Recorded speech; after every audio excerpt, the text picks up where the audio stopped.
Halo semuanya, perkenalkan nama saya Henry Saputra, saya salah satu mahasiswa Universitas Islam Negeri Kota Palangkaraya. Jadi sebelumnya kita udah membahas perkenalan apa itu fundraising dan digital fundraising di materi pertama. Di materi kedua ini kita akan membahas strategi of fundraising dan digital fundraising. Kita masuk ke bagian pertama, strategi of fundraising. Strategi ini sangat penting agar fundraising kita atau digital fundraising kita bisa berhasil. Salah satu strateginya teman-teman, kita tuh harus membangun cerita yang kuat. Jadi apa yang kita lakukan di fundraising atau digital fundraising ini, kita buat dulu ceritanya teman-teman. Dalam artian kita membuat dokumentasi dulu kenapa kita ingin melakukan penggalangan dana ini. Contoh seperti korban dari terdampaknya banjir misalkan, ya kita harus menceritakan dulu, kita membuat dulu konten tentang banjir ini, dan tujuan akhirnya adalah kita akan melakukan penggalangan dana. Jadi bukan cerita yang dibuat-buat ya teman-teman. Jadi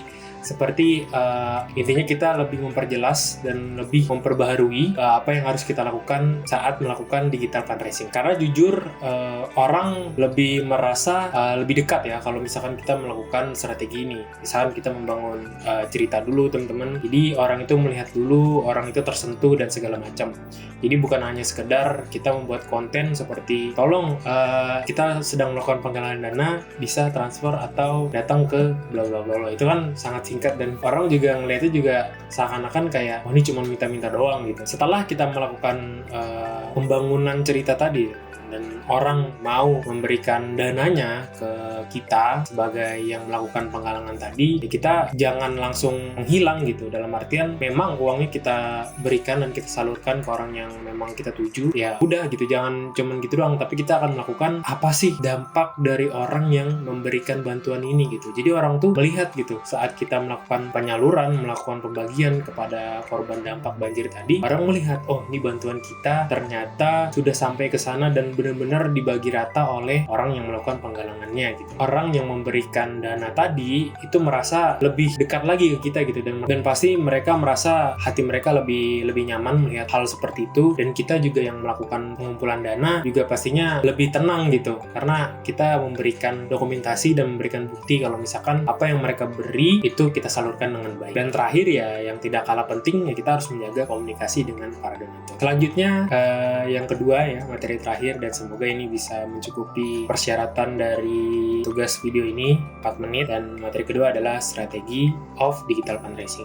Tadi kan fundraising nih, kalau ini digital fundraising. Yang saya bahas di pertama tadi juga bisa dibilang itu lebih ke digital fundraising, jadi bukan hanya sedikit fundraising, karena kan fundraising hanya pengumpulan ya, pengumpulannya bukan sekedar digital. Jadi membangun cerita tadi ya bisa dengan bentuk video juga, itu bisa termasuk digital sih. Jadi mungkin tadi penjelasan saya agak kurang maksimal. Kalau digital fundraising ini mutlak teman-teman, kita harus membuat konten yang benar-benar lebih bagus dan lebih detail. Artinya ya kita harus memaksimalkan media sosial agar orang bisa lebih percaya dengan kita, karena ya ini digital gitu loh. Jadi nggak semua orang bisa percaya begitu aja. Jadi kita harus benar-benar bisa memaksimalkan media sosial tersebut. Jadi kita harus benar-benar bisa memaksimalkan dan menarik, mampu menyentuh para penonton. Selain itu ya kita harus konsisten saat membuat konten. Jadi bukan hanya sekedar sekali dua kali lalu kita menghilang, ya kita harus benar-benar konsisten membuat konten untuk menarik para donatur. Sama kayak fundraising tadi juga kita harus update terus teman-teman, udah sampai mana penggalangan dana ini, udah berapa persen terkumpulnya, udah tahap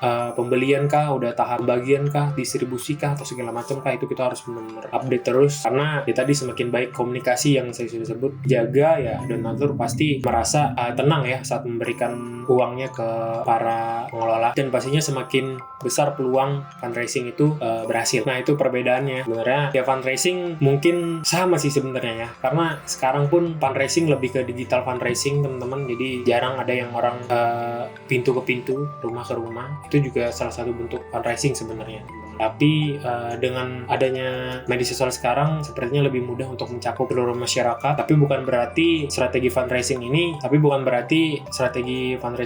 selalu gagal ya teman-teman, karena masih banyak orang-orang terutama yang gen milenial ya, dan di atasnya lagi itu masih bisa dibilang kurang update teman-teman tentang digital fundraising ini. Orang masih banyak belum percaya. Sama halnya dengan pembayaran zakat, orang masih belum banyak yang mengerti dan banyak percaya kalau misalkan orang bayar zakat itu nggak perlu beras lagi gitu. Dan terakhir, jadi fundraising itu bukan hanya tentang pengumpulan dana ya teman-teman, tapi bagaimana kita bisa menjaga komunikasi kepada donatur juga. Terus di satu sisi juga kita harus membangun kepercayaan, lalu menyusun bagaimana strategi kita agar berhasil, dan terakhir ya tadi berkomunikasi dengan baik. Dengan itu maka tidak menutup kemungkinan kalau misalkan penggalangan dana kita atau fundraising kita itu bisa menerima dampak yang lebih besar bagi banyak orang, terutama yang mungkin cukup kurang kata mohon maaf, ya tutup, sampai jumpa